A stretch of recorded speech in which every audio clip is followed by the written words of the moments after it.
What is going on, everyone? We are back with another In Search of Darkness review. Right. I'm 80s horror. I'm Hellcat. Together we are. Hella Depraves. Alright, so this came out in 1980. 1980, Dress to Kill. I'm going to have some fun things to talk about with this because of documentaries and some not so fun things. I loved this movie. I did too. It honestly is one of the better 80s movies I've seen so far. Yeah. One of the better. Yeah. It wasn't perfect. It's not going to get a perfect score from me. Right. But it was pretty damn good. Right. That perfect score is pretty hard to get. Right. You have to and floor honestly, us. goddamn the Changeling. Like, it's got to be that level, guys. Come on now. But, you know. Okay, so understand, none of our reviews will ever be spoiler free. Right. So you come into these at your own risk. Right. Also, this movie came out in goddamn 1980. You've had 40 fucking years to watch it. Right. To watch this movie. 43 years to watch this movie. So if you haven't watched it by now, that's your problem. For spoilers. For spoilers. Go watch it. With that being said, you're usually really good at this. Run us down the plot, baby. Okay, so we have, as main characters, the repressed housewife, we have the sex worker, and we have the therapist. There's your main sort of plot line. The repressed housewife sees the therapist to talk about her sexual frustration at home, and she's also got her son. That's another main character. She does have a son. Yeah, you know, we'll get to him. And it's sort of just this tangled web between them where the housewife does hit on the therapist. He turns her down, you know, respectfully. She goes off and has a one-night stand, and as she is leaving, she gets the weirdest one-night stand. It was very odd. But she ends up getting killed, and the sex worker comes along at the very end and is a witness to the crime and to the killer. Do you know what the one-night stand, in essence, reminds me of? The first time the wife sleeps with the dude's brother in Hellraiser. It kind of does. It kind of does, doesn't it? Wow. Just in how quick it happens. And that's it was wild. I mean, such sights to show you. Anyway. So then, of course, the sex worker gets stalked because, you know, can't have witnesses around. And it turns out that the son is trying to find his mother's killer as well. And he does help keep the sex worker alive. And at the very end, it turns out that it was the therapist all along. Therapist is trans and dresses as a woman when he goes out on the kill, and that's the woman that she saw. So having said that, I know that the trans community unfortunately views this as not aging well, and I do see where they're coming from, because in 1980 the trans community was almost viewed as illegal, right? And they felt like this is a portrayal of, because being trans was illegal, it's not like that hard to then put them as a murderer, and it made trans people look dangerous. It made them look worse than they were. I mean, honestly, is what we've done to demonize society over and over and over for millennia. Look how, like, witches ended up looking like, versus just, you know, people that believed something different. They became hags, or it's what we do to. Here's where I have a problem with all this. I loved that it was a minority character that was the killer. Right. And not in a negative, connotative way. Right. I thought it gave them a place in the movie. Right. And here's what I eventually want to see. I want to see people someday across the board of horror movies in general, right? Horror specifically because it's what means the most to me. Right. Where there's not a bitching for, against, or anything in any role played by any person. No desire for what's it called? Representation. Because everybody's just there. I want everybody to be represented in every role is what I want. In the role that also fits for the story being told. Right. And this is one of those situations where no matter what else you would have done, this was the best way to tell the killer story in this movie. Right. And it was done well. Here's the thing. And it wasn't done in a way to demonize. Yeah, here's and now obviously I am not trans. Right. I do have a couple friends that are. Here's what I'm going to say about this. For the 80s, I understand where the societal mind was about transgendered people, and I understand that got pawned off on this film. However, sex workers didn't have a good rep in the 80s either. And I really feel like this film, he didn't judge any of them. There was no real judgment on the housewife for feeling repressed. Her son loves her anyway. The detectives feel like it's their job to find her killer anyway. The sex worker, she's happy with herself. She's proud of herself. She's, she is comfortable with herself. The detective says some disparaging things to her, but honestly, that's probably what they would have said to her back then about being a hooker. But she's like, I'm a hooker to the son. That's she's like, this is what I do, and you know what? I'm okay with it. And I felt like this whole film was a lot more about how dangerous repression and the judgment of society towards people just doing what makes them happy can be. Because Michael Caine, who is a fabulous actor as it is, plays Dr. Robert Elliott, who is the transgendered killer, who is also Bobby, the trans woman. Right. And the way that the psychologist, his own, which is David Margulies, plays Dr. Levy, and he explains that the masculine side of Dr. Robert isn't willing to let go and become Bobby entirely. But Bobby is where he's supposed to be. He's supposed to be female. Right. And that small part of Dr. Robert, it's caused an actual split. Like, Dr. Robert doesn't remember when he's out masquerading as Bobby.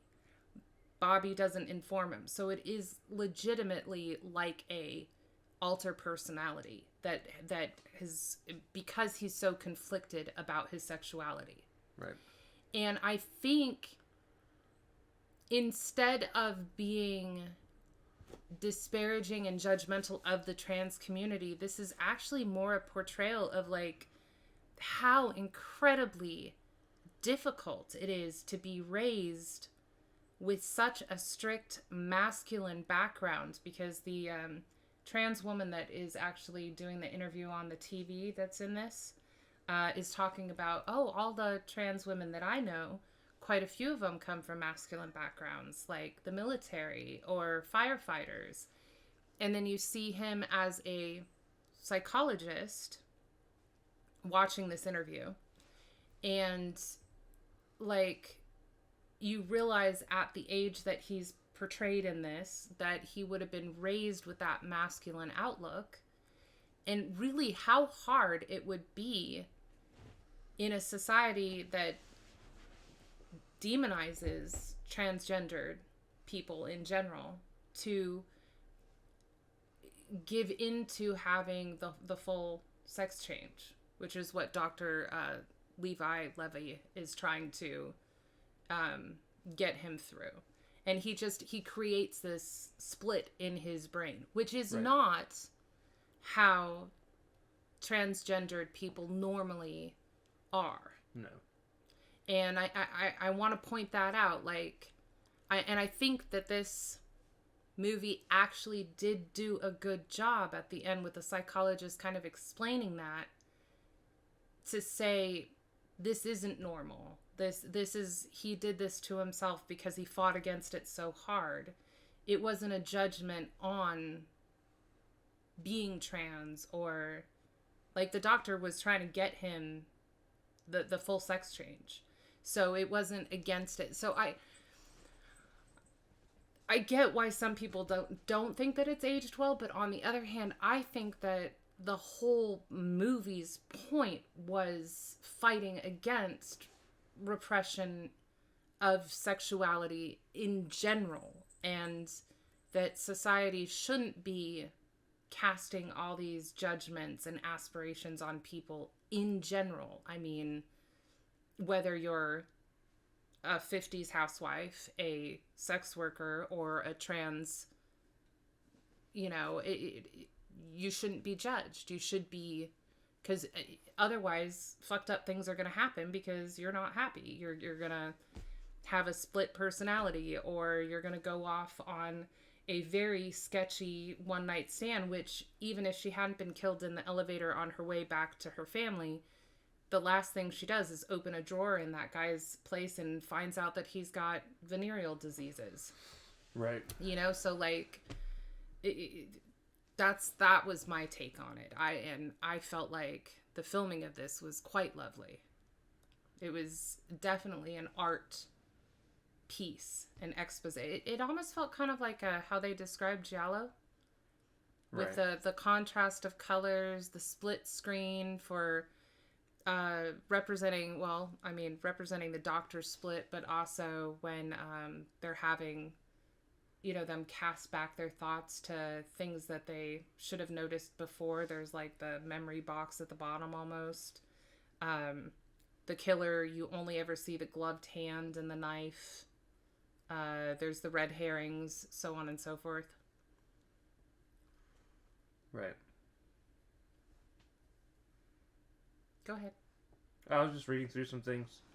Fun fact, did you know Sean Connery was originally offered the role of Robert Elliott? Interesting. And he accepted. Or no, he didn't accept. He was enthusiastic about it, but could not accept it because of previous commitments. Interesting. I'm glad he didn't do it. I'm not against Sean Connery, but I think Michael Caine. Okay, so there's times you read castings and you're like, oh yeah, definitely the better person got it for that role. Mm-hmm. Like we think of, like, if you just look at Marvel, right? Right. I couldn't see anybody else other than Robert Downey Jr. being Iron Man. Right. Right. This is one of those roles. I actually think it probably would have still been a great movie, even with Sean Connery. Oh, I agree. I'm glad Michael Caine got it. I think Michael Caine did a better job. But I agree. I don't think that it would have deterred. It also would have depended on which version of Sean Connery. Back in the 80s, was he, like, still moving around? So fucked up to say. Bond. James Bond. Was he Bond in the 80s? Yes. I thought he was Bond in, like, the 60s. Oh, my God. I hope not. Yeah. But anyway, no. Look, the man's old, okay? Mm-hmm. He's like ancient. I really love Michael Caine, and I think that he has a more compassionate presence to him than Sean Connery that I think was needed as the role of a psychologist, because he really pulled that off extraordinarily well. In terms of, he was really considerate and wanting to help these people. He just didn't realize that he was also killing these people at the same time. I really loved this. Again, graphically, I will say, had some of the more, and like you'd compared it to Giallo earlier, and that's honestly what the special effects kind of reminded me of. The blood was a little far out there. Well, it was definitely very red.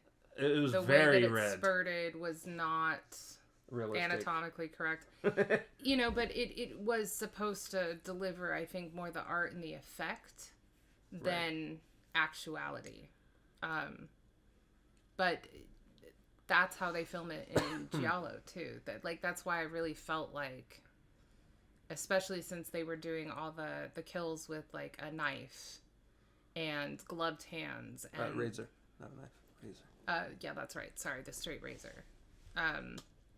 But that's where my comparison is. But it was a gorgeous film all around. The outfits, the lighting, just everything. Right. Casting was absolutely insane overall. Impeccable. Michael Caine did a great job, obviously, as both Dr. Elliot and Bobby. Yeah. Angie Dickinson as Kate Miller, Nancy Allen as Liz Blake, Keith Gordon as Peter Miller, Dennis Franz as Detective Marino. By the way, Dennis did such a good job of making you hate this man. He was despicable. One of the most despicable human beings in movies. But they completely flipped around his whole attitude at the very end. He's like, I had to be a dick. Well, and I was having you followed and, you were never in danger. And I was like, you know what? I still don't like you. I still just don't. I will say Nancy Allen as Liz. Liz was the escort. Fantastic job. Fantastic. Yes. Also, David Margulies. The guy that plays Dr. Levy. Right. Margiles? Ghoulies? Margulies is what I was. Sounds like a... I'm not sure. I don't know. But anyway, I really love this. Now, I will say the other thing is that this foreshadows, in some ways, what actually happens 10 years after it, which was the case of Doug and Donna Perry. Mirrors, but like the opposite. In some ways. I mean, it was so, Doug, before he transitioned to Donna, was a serial killer of prostitutes and realized that it had something to do with him harboring jealousy and resentment that they could reproduce, and they were wasting it, in his opinion. Transitioned to Donna, became a still huge gun lover and cat lady.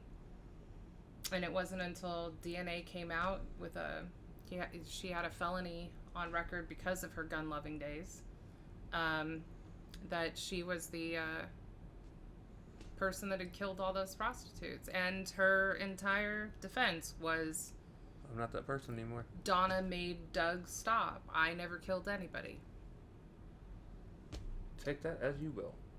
But most trans people, by the way, totally normal people, and they're just adjusting to what represents them the best and wouldn't hurt a fly. Well, maybe a fly, but you know what I'm saying.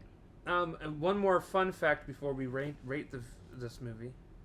There are two versions of this movie in North America. An R-rated version and an unrated version. The unrated version is about 30 seconds longer, shows more pubic hair in the shower scene, more blood in the elevator scene, including a close-up shot of the killer slitting Kate's throat, which I think we saw.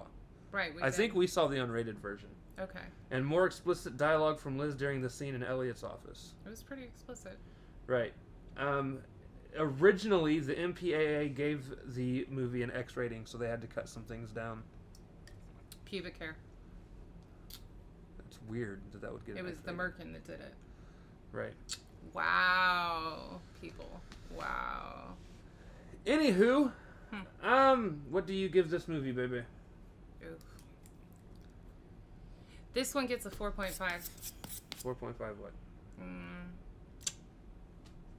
Let's do straight razor. Okay. I mean, just it's a incredibly well thought out plot, great acting, great momentum, and the filming is gorgeous. There's not much to not like. I think The acting is absolutely superb. The story it had me hooked from the very beginning. Yeah. Very engrossing. Yeah.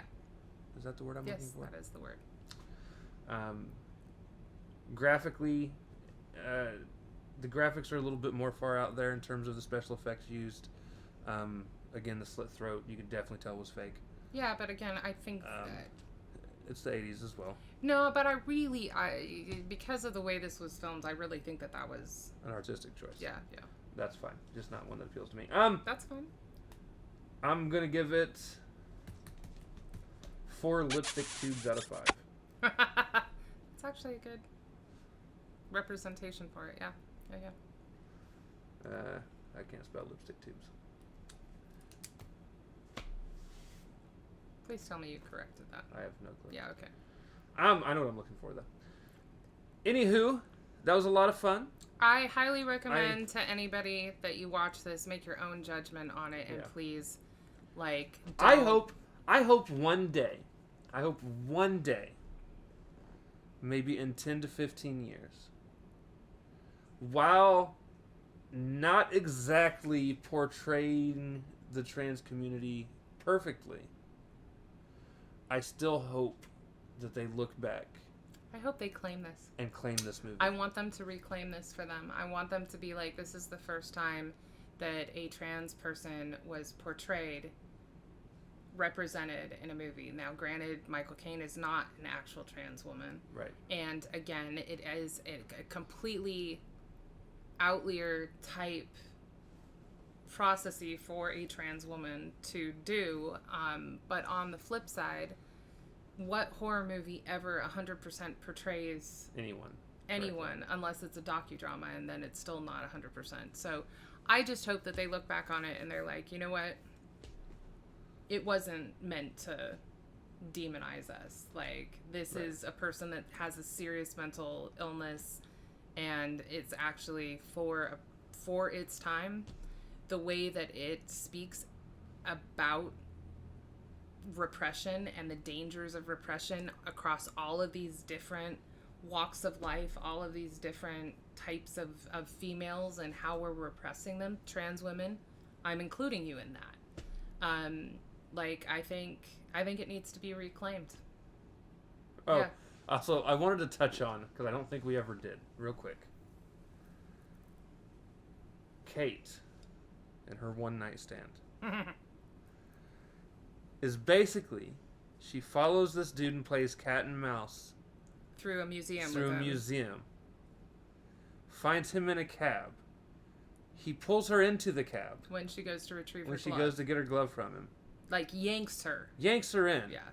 She goes along with it. They make out. He goes down on her in the cab. And then the next thing you see is them getting out of the cab, going into what is his place. And then it cuts to another scene, and then eventually comes back, and she's waking up to get all her shit together to go home. Right. And can't find her undies because... You see this cute little recollection scene, and she forgets her engagement ring. That's why she's going back, and... I'm going to let you guys know now, as a 37-year-old man, I have never been swept up in the moment like that. Right. I think... I've also made it a point in my life to not come off as, the snuggle struggle type of guy. he was a little skeevy. Now, but here's my thing. You see from the very beginning, the first scene is her she's actually in bed fantasizing about taking a shower, watching her husband, and it turns into this avid sex scene in her head. It's basically an Herbal Essence commercial. Yeah, but she's but sexual. She's fantasizing. So I think... Shout out for boobs in movies. I think the way that this was filmed... Not 80s butts, though. was meant to, it was mimicking her fantasies, and that's why she went along with it. It was just uber... there's very few of us that, weren't on drugs or drunk or something that would go along with just being, yanked into a cab and then have some dude that we've never met go down on us while the cabbie is watching. Which is funny. Before we even find the sheet of paper... Right. the exact words out of my mouth as she's getting out of bed were, "And congratulations, you've got AIDS," which is not funny. Is not funny. Also, like, she gets out and discovers that he had gonorrhea. But 10 minutes, not even 10 minutes later, she goes through some of his things and finds out he's got a doctor's note. Yeah. And did it say gonorrhea, or did it just say... it said venereal disease. Venereal disease. But I think it said gonorrhea was the one that was checked. And I was like, well, maybe not the exact thing, but I called it. Like, it's... Right. So, I mean, maybe there was a little bit of judgment in the movie in terms of, like, maybe you should discuss your recent testing ahead of time, or, you know. But other than that, it was pretty judge-free in terms of whatever floats your boat. But I don't know. I thought that this was good. It was really well done. It was. All right. With that being said, we love you guys. We'll see you next time on whatever one of us reviews. Right. Or both of us. Whatever happens. It's all horror all the time. Love ya.